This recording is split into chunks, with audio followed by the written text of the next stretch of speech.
Well, Andre Onana transfer to Man United happening in 72 hours, as confirmed to us by one of the biggest outlets in Italy that championed the transfer of Andre Onana to Man United. Welcome to United Matters channel. How are you guys and where are you watching us from? Go by the names of Rock and David. Smash the like button, comment and share.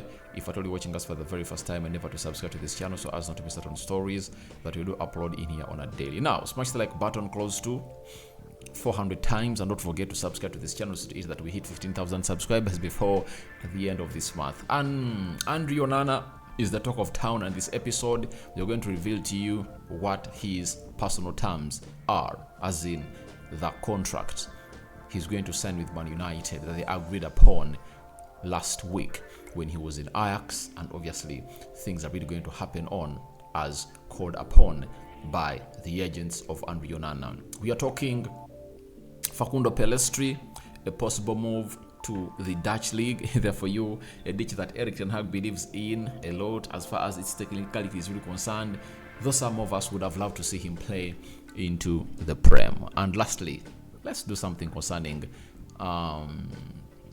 Moussa Diaby being linked to Man United, and Casemiro's farewell message to David De Gea as he quits the club of Manchester United yesterday and put up an official post yesterday that really sounded his departure from Manchester United officially. Rock and David, all already, is my name. Now, Gazzetta dello Sport, they are the people who championed this transfer of Andre Onana from Inter Milan to Man United alongside Di Marzio, and they've been very much on sport on every message. You're gonna have to really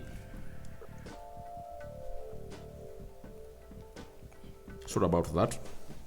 They've been so much on the spot on every information they've gone ahead to reveal to the club of to the fans of Man United, and we who do broadcast these stories onto social media. And La Gazzetta dello Sport have confirmed us that Andre Onana to Man United will be completed in the next 72 hours. Now, 72 hours, those are 3 days, right? That is 24 times 3, summing it up to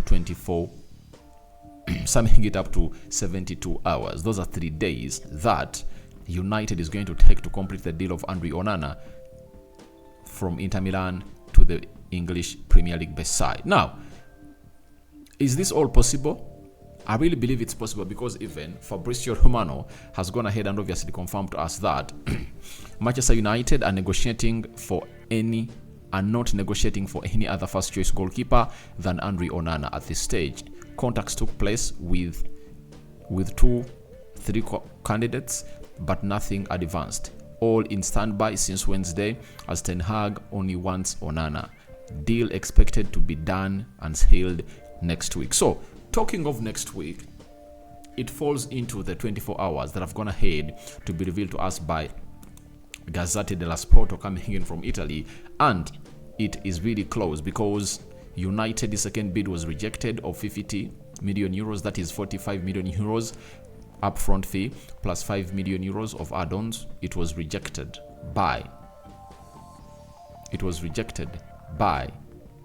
Inter Milan, and it said Inter Milan would really appreciate 55 million euros for the sale or pursuit of Andre Onana to Man United. That shows you that it's really going to be one of those deals that is going to happen in the next 72 hours. Fabrizio hinting on next week, and I anticipate that on Monday, that is tomorrow, the last bid is going to be lodged to Inter Milan, because Inter Milan has gone ahead to confirm to Andre Onana that he's going to be a Manchester United goalkeeper, and to show you to it that Inter Milan are really so much great and ready to really sell him off, and it looks like the deal is in its advanced stages.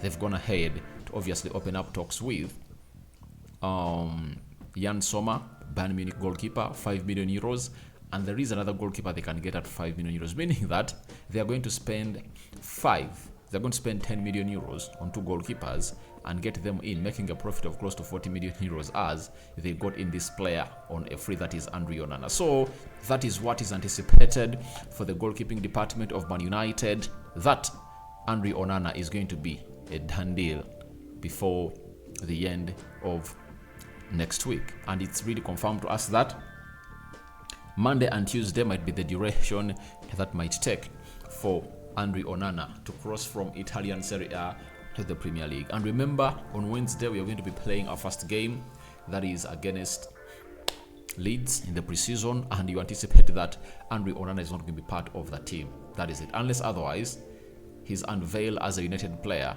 on Tuesday, and then he flies with the team to Oslo. That is Norway.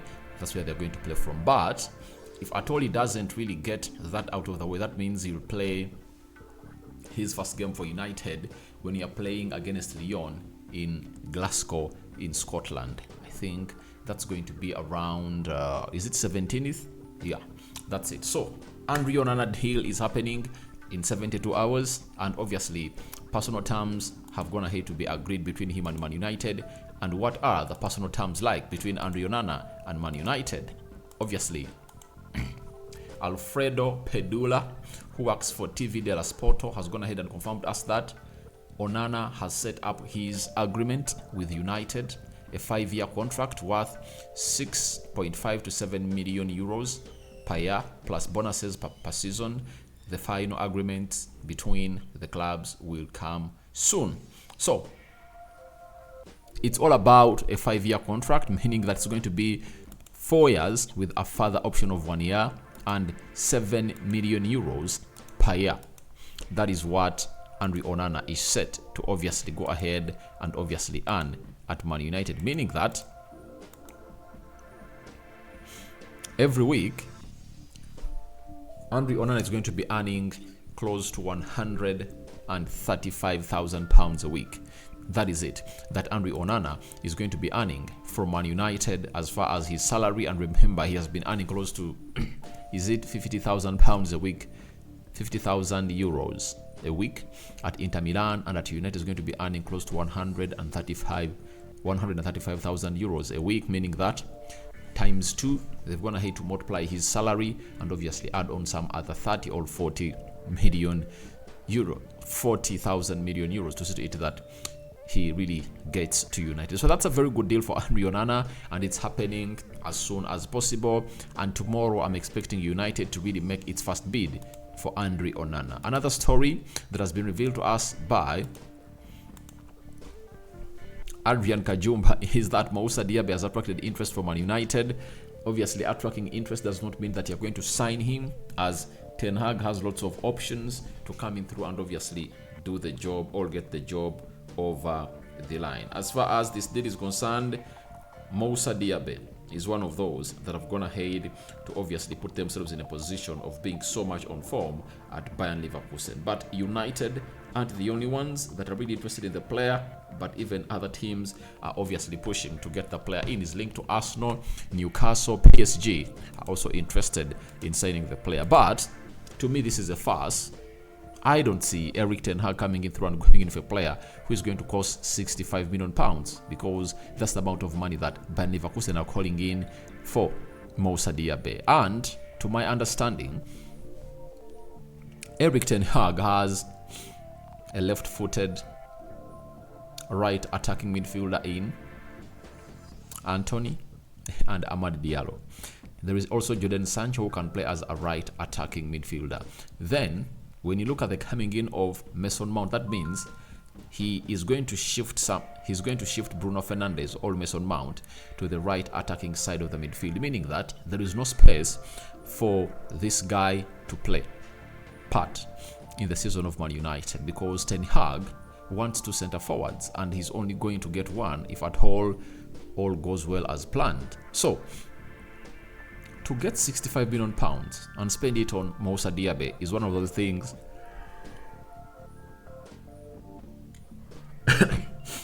I don't see Erik Ten Hag do. That is it. It's one of those things that I don't want to see. Is one of those things that I don't see Erik Ten Hag doing at Man United. It's one of those deals that you would anticipate they're being driven by the agency or the agent of Moussa Diaby, so that he speeds up his transfer to either Arsenal, Newcastle or PSG, as these teams are obviously taking a lot of time to sign players. Look at PSG, they've gone ahead to sign close to 6 players, and Moussa Diaby is not part. Arsenal, they've gone ahead to sign 3 so far: Declan Rice, Kai Havertz, and Julian Timber, and they are not even coming close to making a bid. Yet they've gone ahead to sell their vice captain, Granit Xhaka, to Bayern Leverkusen, meaning they would have gone ahead to really include Xhaka into that deal if at all they really felt like they wanted Moussa Diaby. Newcastle, they've signed Tonali, and they're in for Harvey Barnes, and they are nowhere going in for this left-footed attacking midfielder that's going ahead to put in very many goals at Bayern Leverkusen. So as it stands, it looks like that's an agent talk story being pushed by the agent, but I don't really see this player coming in at Man United as per now. After that, we are having a story being reported by one of the biggest media outlets coming in from Netherlands, known as Vertebal International. They've told us that in search of reinforcements, FC20 is eyeing Facundo Pellistri and have made an approach. Now, for Facundo Pellistri, FC20 coming in for the player, it's really not a surprise for me, as he went ahead to really put up some thrilling performances at Man United last season. You know it very well, and very many clubs are really interested in him. And to me, I wouldn't like to see him loaned to FC20 or the Eredivisie, because he has shown us that he can thrive when it comes to playing into the Premier League. That is Facundo Pellistri. And to me, I wouldn't like to see him go any further than the Premier League. I think there are teams in the Premier League that can sign Facundo Pellistri and obviously see him have one of the biggest debut seasons in the Premier League. So I anticipate, if I'm Erik ten Hag and Darren Fletcher, I think they should get him a loan in the Premier League. For example, they went ahead to give good loans to United players last season. Ethan Laird at QPR, Amad Diallo at Sunderland, Hannibal Mejabri at Birmingham, Alvaro Fernandez at Preston North End. They were really doing well. They're really doing well, and you would anticipate that they are really one of those players that we should best on to see to it that we really do good loans to those teams, because the talented players are really there, but a decision to make them better players by loaning them should be taken. Like, for example, the loan that really spoiled almost a full season for Amad Diallo when they loaned him to Rangers was really bad. Yet a team like Crystal Palace was interested in signing him when Patrick Vieira was still the manager on loan, and we really sent him away to Rangers. Got injured, never played very many games, though he scored on his debut. But obviously, the manager that really bought him was sacked, and obviously, Van Bronckhorst came in through and never used him a lot. So, to me, I think Facundo Pellistri should be really given a Premier League loan, as United is planning to also extend his contract before they loan him. So, guys, your thoughts on to Andre Onana transfer happening in 72 hours are welcome in the comment section below. What do you make about Facundo Pellistri to FC20? Interest registered. And lastly, Leverkusen's right attacking midfielder Moussa Diaby being linked to Man United. What do you make about those three stories? I sign out for now. See you later as I cover you all in the precious blood of Jesus Christ. May the living true God protect you abundantly. Rokan David remains my name, and may the Almighty Lord bless you abundantly. See you when you see me, but I think that's going to be in the next 2 or 3 hours onto this YouTube channel. Ciao, ciao.